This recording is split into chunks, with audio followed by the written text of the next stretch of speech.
বন্যা পরিদর্শনে মুখ্যমন্ত্রী দুর্গতদের আর্থিক সহায়তার ঘোষণা। শিবসাগর ও চড়াইদেও জেলায় সাম্প্রতিক নজিরবিহীন বন্যা পরিস্থিতি সরেজমিনে পর্যালোচনা করলেন আসামের মুখ্যমন্ত্রী ড হিমন্ত বিশ্ব শর্মা।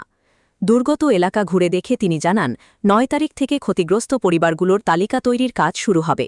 তাৎক্ষণিক সহায়তা হিসেবে প্রতিটি পরিবারকে ১৫,০০০ টাকা এবং ১০ তারিখে আরও ১০,০০০ টাকা দেওয়া হবে। পাশাপাশি জমা জল দ্রুত নিষ্কাশনে বিশেষ পাম্প ব্যবহারের পাশাপাশি জাতীয় সড়কে উন্নত ড্রেনেজ ব্যবস্থা গড়ে তোলার আশ্বাস দেন মুখ্যমন্ত্রী। যোৱা দুদিন ধৰি মই শিৱসাগৰ আৰু চৰাইদেউ জিলাৰ বানাক্ৰান্ত ৰাইজক সাক্ষাৎ কৰিছোঁ। অহাকালি ভাৰত চৰকাৰৰ মন্ত্ৰী জে.পি. নাড্ডা ডাঙৰীয়াও আহিব আৰু আমি প্ৰচেষ্টা কৰিছোঁ যে বানাক্ৰান্ত ৰাইজক কেনেকৈ আমি সহায় কৰিব পাৰোঁ। ৯ তাৰিখৰ পৰা আমি জৰীপো আৰম্ভ কৰিম যাতে বানাক্ৰান্ত ৰাইজক আমি যিমান সোনকালে পাৰোঁ আমি সহায়ৰ হাত আগবঢ়াব পাৰোঁ। এইটো বানৰ লগত সম্পৰ্ক নাই। পলখনি গাঁও আছে, এখন ভিজিআৰ হয়, গতিকে এটা প্ৰচেছৰ মাজেৰে আমি কৰিব লাগিব। বসুন্ধৰা ৪ত তাৰ ব্যৱস্থা ৰখা হৈছে।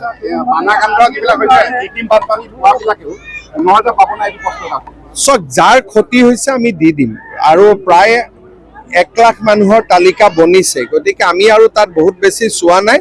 জিলা আয়ুক্তই যাৰ নাম দিছে তাকে আমি দিছোঁ। একদম পাবা। নগৰৰ পানীটো ব্ৰহ্মপুত্ৰৰ অলপ সীমাটো ওপৰত থাকিলে পানীখিনি ওলাই যোৱাত অসুবিধা হয়। পাম্প আদি লগাব পাৰি নেকি তাৰ ব্যৱস্থা আমি কৰি আছোঁ। যোৱাকালি অইল ইণ্ডিয়াৰ পৰাও পাম্প আহিছে। আমি চেষ্টা কৰিম যিমান সোনকালে পাৰি পানীটো ফ্লাছ আউট কৰাৰ কাৰণে। হাইৱেটো এটা মথাউৰি টাইপ হৈছে আৰু হাইৱেটোৰ কাৰণে ইফালৰ পৰা পানী সিফালে অহা নাই। আচলতে শিৱসাগৰ চৰাইদেউ জিলাত আগত বানপানী নাছিল কাৰণে হাইৱেটোৰ ডিজাইনটো তেনেকুৱা হ'ল। এতিয়া মই NHIDCLক অনুৰোধ কৰিম যাতে ক্ৰছ ড্ৰেইনেজ কৰি দিয়া যায়, কাৰণ এইটো আগত তেনেকুৱা হোৱা নাছিল কাৰণে এইফালে তেওঁলোকে ক্ৰছ ড্ৰেইনেজ খুব কম দিছিল।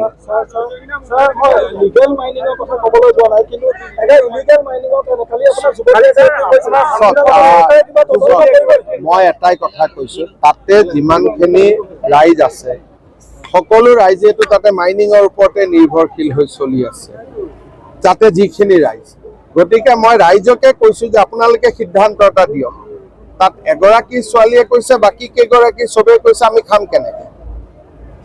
গতিকে এই গোটেই কথাটো যিহেতু আমাৰ শিল নহয়, নাগালেণ্ডৰ পৰা শিল আহে, আমি মাইনিংটো তাতে নাগালেণ্ডতো অসম চৰকাৰে বন্ধ কৰিব নোৱাৰে।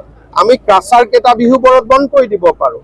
গতিকে সেইটোৰ ফালৰ পৰা যদি কিবা লাভ হয় ডেফিনেটলি আমি কৰিব পাৰোঁ। কয়লাওতো অসমততো নহয়,